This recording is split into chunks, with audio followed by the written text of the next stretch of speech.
Ya'udu min ash-shaytanir rajim. All praise is due to Allah, the Lord of all the worlds. Peace and blessings be upon all those who He has sent to guide the human family through the journey we call life. I'd like to first of all thank all the staff that work at Islamic Center, particularly the staff who work behind the scenes diligently to make the Thought Forum a very impacting, a very successful platform. And also like to thank you all for taking the time out of your schedules to attend, inshallah, a very important subject matter, the psychology of social change.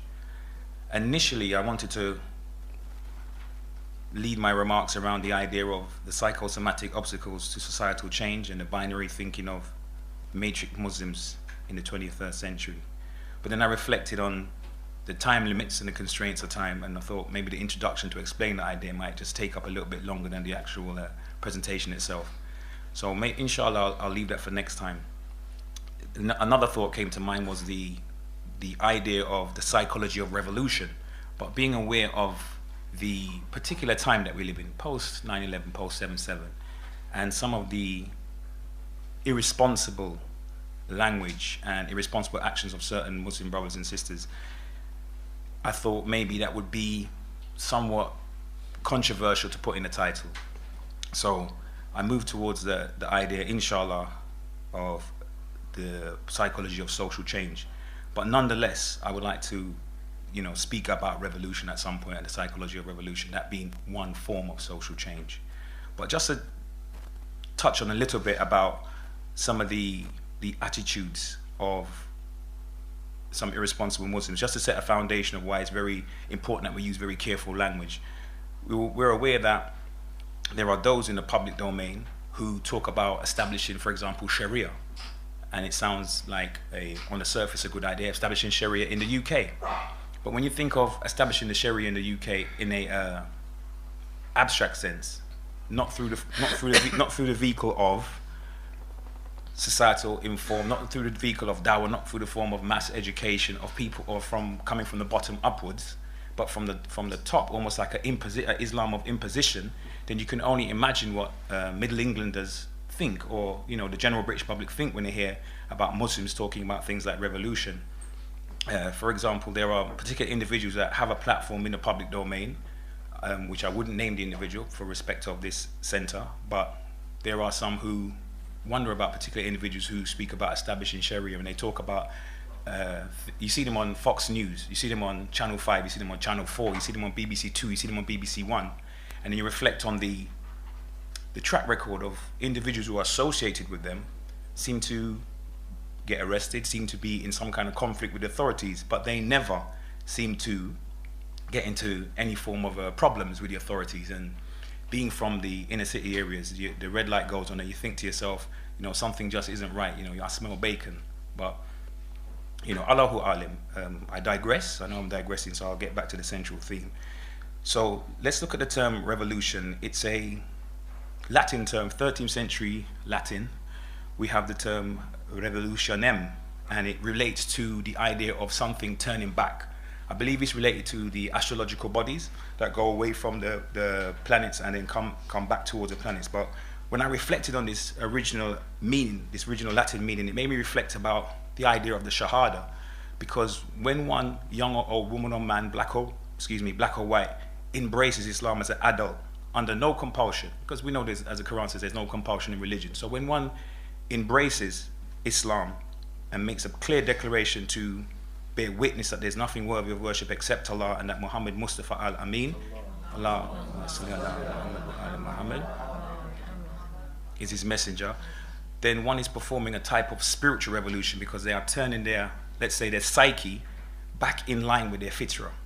And inshallah, even as established Muslims, at least 5 times a day, minimum, maybe Salatul Layl inshallah, but minimum 5 times a day, we should be performing a type of spiritual revolution of sort, where we see ourselves occupied with the activities of the dunya, legitimate actions, taking care of family, taking care of work, commitments, education, but needing to realign ourselves back with our Creator. So there's a spiritual revolution within the meaning of the term revolution. But also revolution has a, as you would say, a connotation and a denotation. So we're talking about denotation, we're talking about the literal meaning of the term. In modern English, the term is dealing with the overthrow, the dramatic overthrow of a particular system and bringing about of a new way or a new order. Now, words have a, as I said, denotation, that's a literal modern meaning, but we look at the connotation, the word, what does the word emotionally evoke, or what other words are associated with the term revolution. And so other words that are associated with the term revolution are words like insurrection, mutiny, rebellion, sedition, anarchy, and coup d'etat. So we can understand why, you know, such a term out of context could be seen as controversial. Now, we're aware of the example of the Prophet Muhammad, peace be upon him, who started out initially his mission, small number of people, teaching one person a form of spiritual enlightenment, teaching another person spiritual purification of the self. This small number of people grew. After a period of time, this number grew. They moved from Mecca to Medina, and over a period of time, they established what we could call a Islamic state.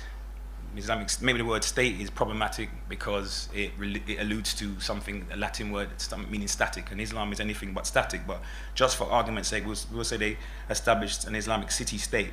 And then when they were attacked, after 13 years of patience, then the Muslims actually defended themselves militarily. So when we can see those ideas are, you know, totally in line with modern ideas of human rights. So again, we look at the psychology of societal change in general, but there are two forms of societal change. One I would term societal change, which involves revolution, military, by change of force, and we will allude to hopefully in a few moments the French Revolution in particular and the Iranian Revolution as well. But it's also a mass social reform type of societal change where the institutions of power, the judiciary, the executive, the legislator, they remain in power. The system is not changed. The people that run those organizations stay in power. However, because of the populace opinion or the populace dissent, they are compelled to change. So let's, inshallah, look at the first form of revolution I'd like to talk about, which is the French Revolution. So we know the French Revolution took place late 1700s, lasted approximately 10 years.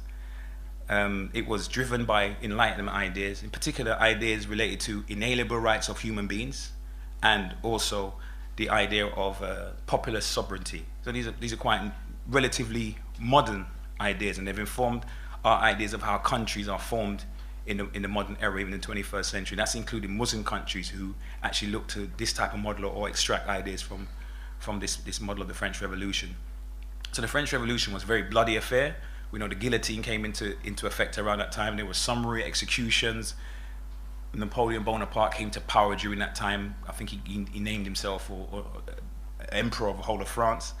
And, you know, as I said, it became a bloody affair. It at times descended into a bloodbath. But it would be unfair to critically analyze the French Revolution as purely a violent affair, because it did bring with it very, let's say, enlightened ideas.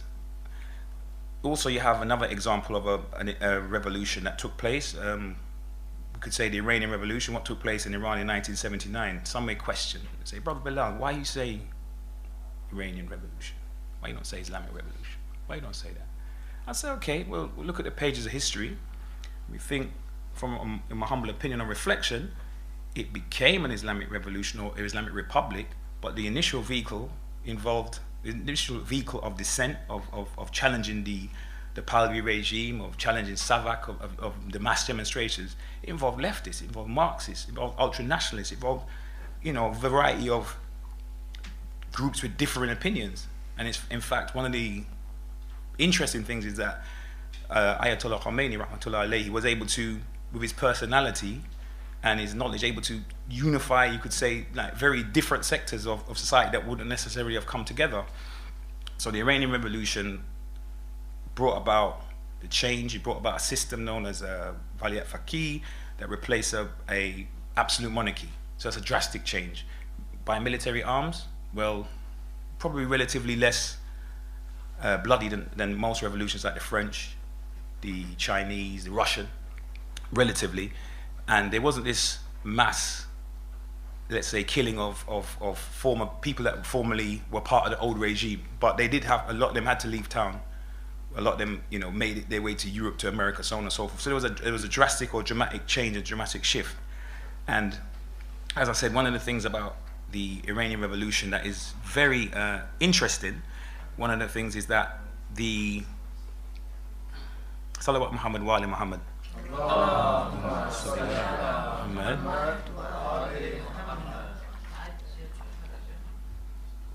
Excuse me. Yeah, one of the interesting things about the Iranian Revolution is that, as Karl Marx said, that religion, it can be the opiate of the masses. It's something that puts people to sleep. And in some cases it's true, because when you think about real religion, you think of real religion, the analogy like a cup of coffee, hot coffee, something that when you drink it, it may not always taste so nice, but it will wake you up. And almost like false religion is almost like when you put cream, fill the coffee with cream, you fill the coffee with sugar. Now it tastes nice, but it's lukewarm. And that same thing that used to wake you up, now it's the same thing that lulls you to sleep.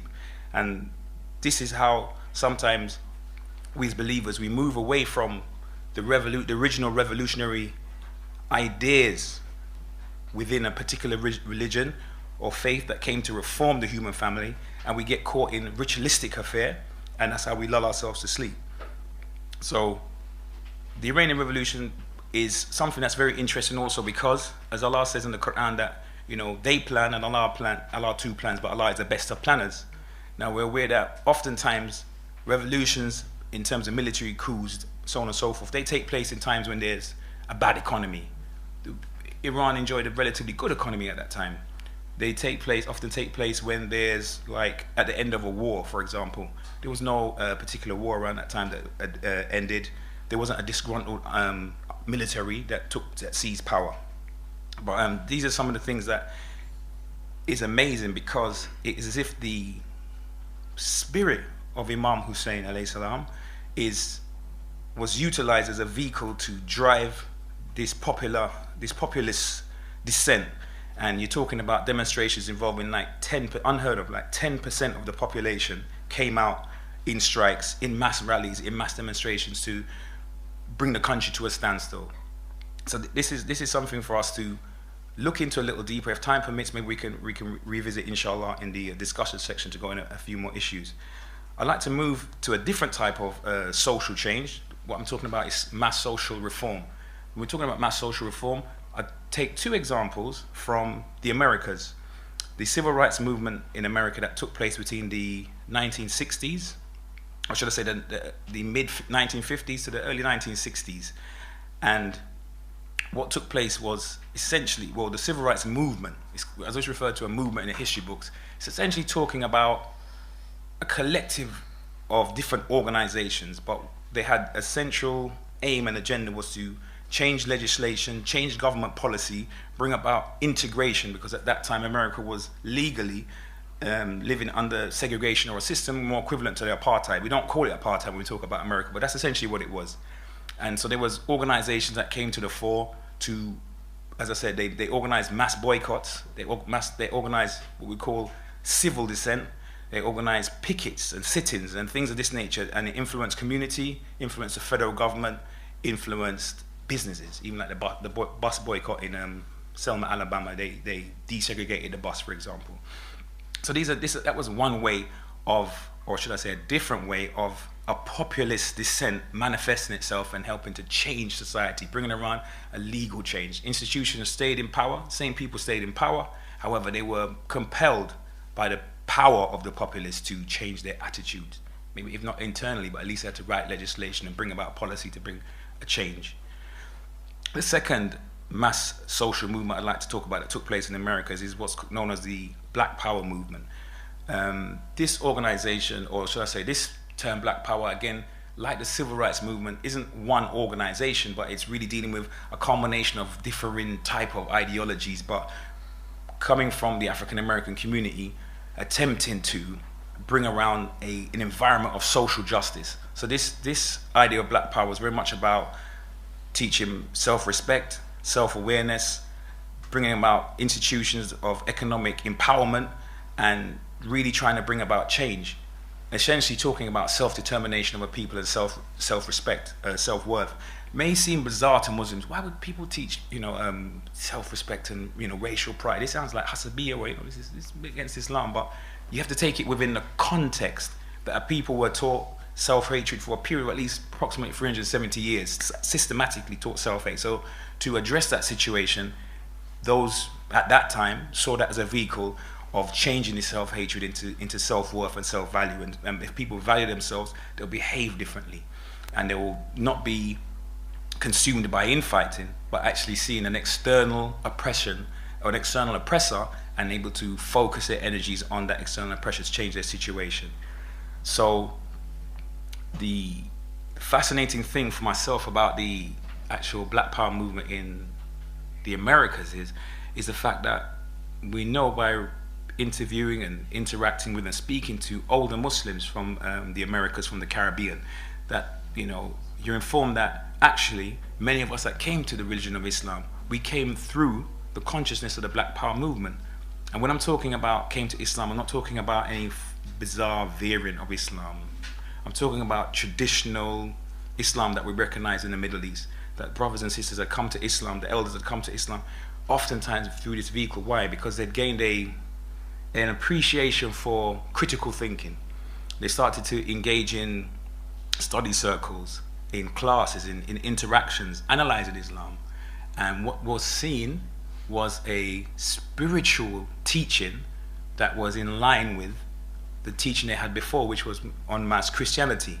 So people saw Islam, started to view Islam as not a foreign religion, not a foreign way of life, but actually the crystallization of Christianity, like a Christianity at another level, the final chapter, the final piece of the jigsaw. But also, and not to be relegated, they also saw Islam as a vehicle to organize themselves to fight for social justice.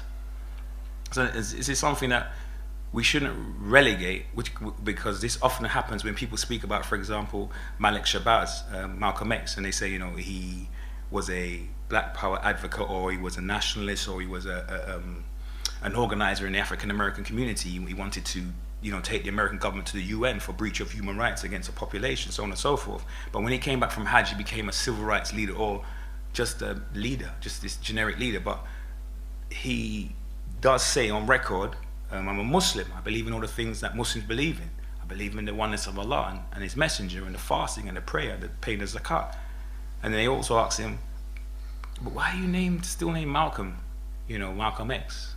And you've broken with your former teacher. And he said, the conditions, as long as the conditions that brought Malcolm X into existence still exist, then I'm still be known as Malcolm X. So in other words, his spiritual journey was okay for him as an individual, but the situation, the injustices still existed. Irrespective of if he changed his name, those situations still existed. Okay, so as I said, the elders from the Caribbean, from the Americas that embraced Islam, they inform us that it was viewed as a vehicle, or is viewed as a vehicle, and will be viewed as a vehicle of social change, social reform. Now, when we think about social reform, we reflect on the spiritual archetypes. I talk about spiritual archetypes. Who am I talking about? I'm speaking about the prophets, the messengers of Allah subhanahu wa ta'ala, the ones that we know of, and their narratives are explained in detail in the Quran. And there are very varying stories, varying narratives, but there is a central theme, which is social justice, that strikes through in my understanding. I'm aware that today is the birthday of Imam Hussein alayhi salam, and I would like to just spend a few more moments on reflecting on the Imam's legacy, the Imam's narrative. I won't spend too much time really focusing on the actual details of the narrative, because I think, one, there's individuals that are much more qualified than myself to speak about that in great detail, and also there is a dearth of information going through the actual details of the story of the Imam and of Karbala. But one of the things that springs to mind is the thing that is the dua that the Imam made in the plains of the Arafat, and I think it gives us some insight into what the Imam was really trying to accomplish in terms of, you know, the reform of his grandfather's Ummah, inshallah. And extract from Dua Arafah reads as such: O Allah, you know that our struggle moves protests and campaigns have not been and are not for the sake of rivalry or for obtaining power. Neither are they for the sake of personal ambition nor worldly ends, nor for the purpose of accumulating wealth and acquiring worldly advantages. Very important portion of the Imam's teachings. And he further goes on to say, well, what is the purpose? He says the purpose of his revolution, the purpose of his stand, is to establish the landmarks of your deen, O Allah, to make reforms manifest in your lands, so that the oppressed among your servants may have security, and your laws, which have been suspended, cast into neglect, may be reinstated.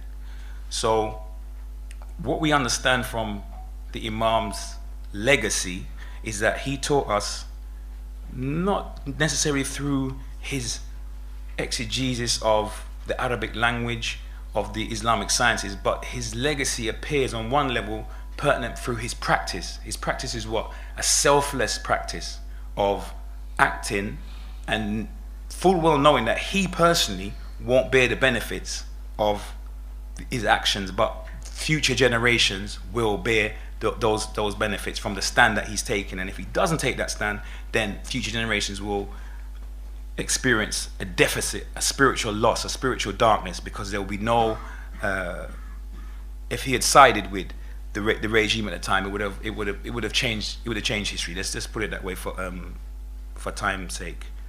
Now, social reform or revolution is something that takes place in varying times, in various locations.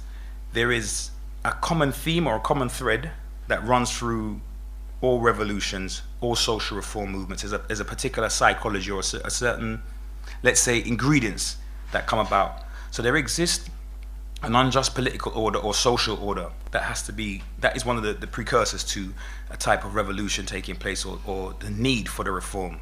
Then from amongst a oppressed class, be that the oppressed class is based on race or gender or religion, etc., there comes a consciousness or an awareness that an injustice is taking place.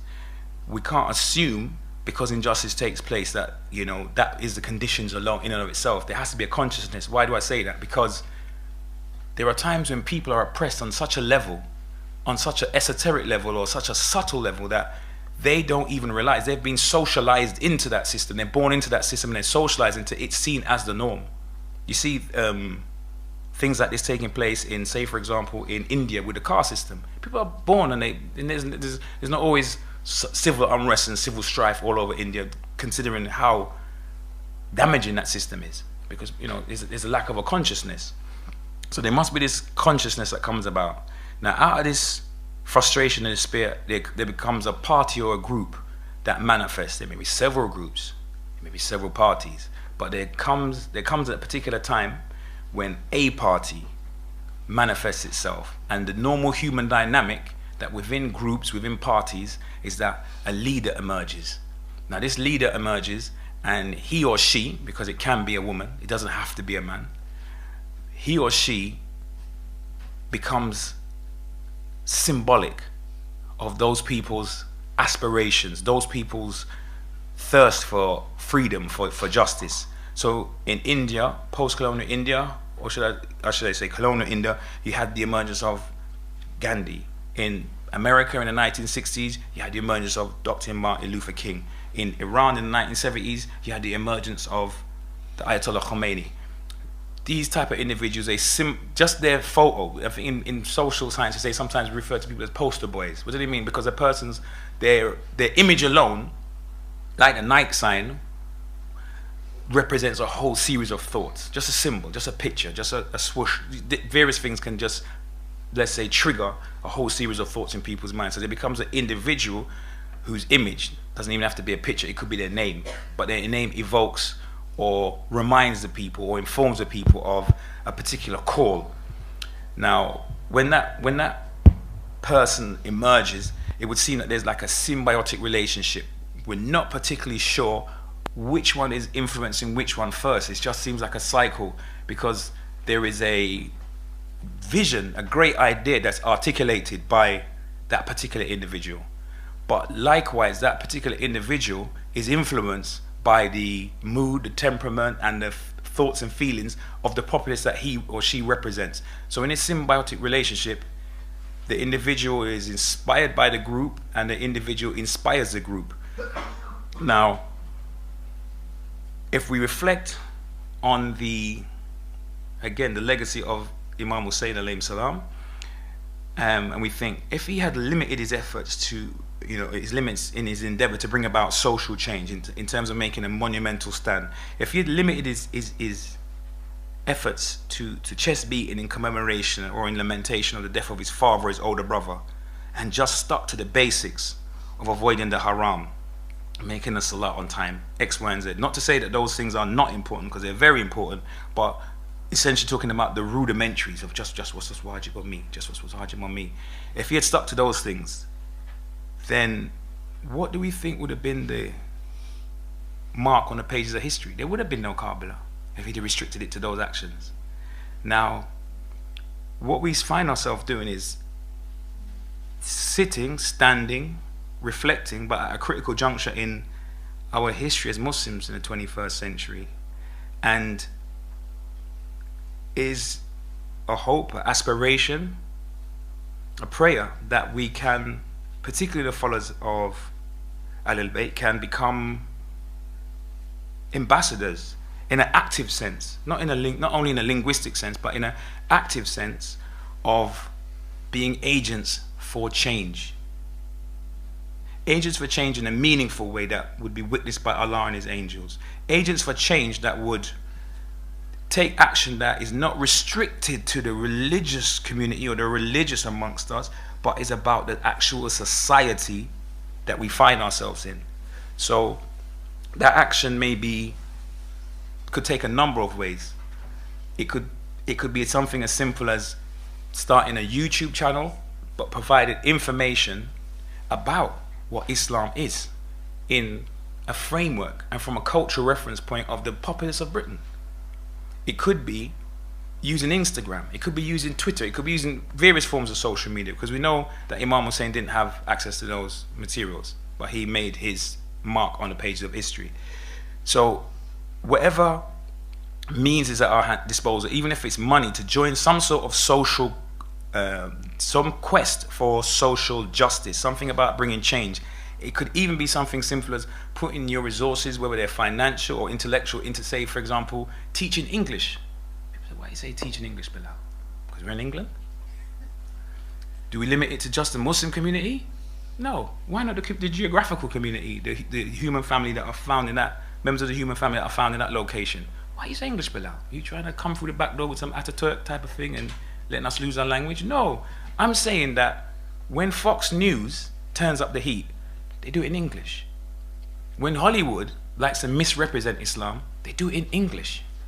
Imagine if we were to be able to teach members of the community, young people who are struggling with English language and it's their first language. Imagine if we teach them and they remember that when they're growing up as people in the society. Are they going to be falling for the true lies of what's in the media? Are they going to be falling for that? No, they're not. That's just something it's simple. It's not the only example. I'm sure in this audience there are people with many more creative ideas of what we could do. Not the obstacles what will be there. The obstacles are almost infinite about what we can't do. But if we just focus on what we could do to bring about change, meaningful change, societal change, quest for social justice, then inshallah the actions of the Imam would be heard. It would be understood, inshallah. I thank you for listening and for being patient, listening intently. I hope I haven't caused offense, but I nonetheless look forward to a interesting questions and answers and feedback section. Salawat Muhammad wa ala Muhammad. Salli ala Muhammad.